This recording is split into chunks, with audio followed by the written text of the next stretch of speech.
මේ වීඩියෝ එකේ අපිට පෙන්වන්නේ මිනිස්සු ගොඩක් පාලමක් උඩ එකතු වෙලා පාලමෙන් පල්ලෙහා බලාගෙන ඉන්නවා. මේ වීඩියෝ එක රෙකෝඩ් කරන කෙනා පාලමෙන් පල්ලෙහා තියෙන දේ අපිට පෙන්වන්නේ නම් නැහැ. මෙතන ඉන්න මිනිස්සුන්ගේ හැසිරීමෙන් අපිට පේන්නේ මොකක් හරි භයානක දෙයක් මෙතන සිද්ධ වෙලා තියෙනවා කියන එක.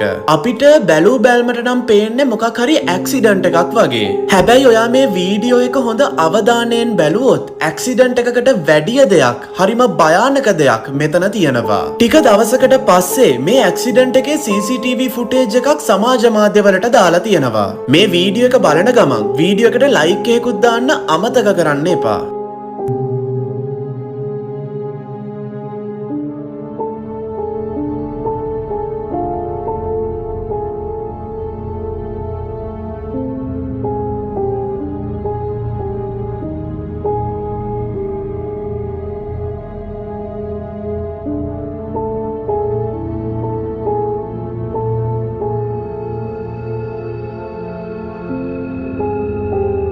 මම ඔයාට කලින් කිව්වනේ ඇක්සිඩන්ට් එකට වැඩිය හරිම අద్භූත සිද්ධියක් මෙතන තියෙනවා කියලා. මේ ඇක්සිඩන්ට් එකෙන් අර ඩ්‍රයිවර්ගේ ජීවිතේ නැති වෙලා තියෙනවා. ඇක්සිඩන්ට් එක වෙලා හරියටම තප්පර කීපයකට පස්සේ මෙන්න මේ දේ කැමරාවේ සටහන් වෙනවා.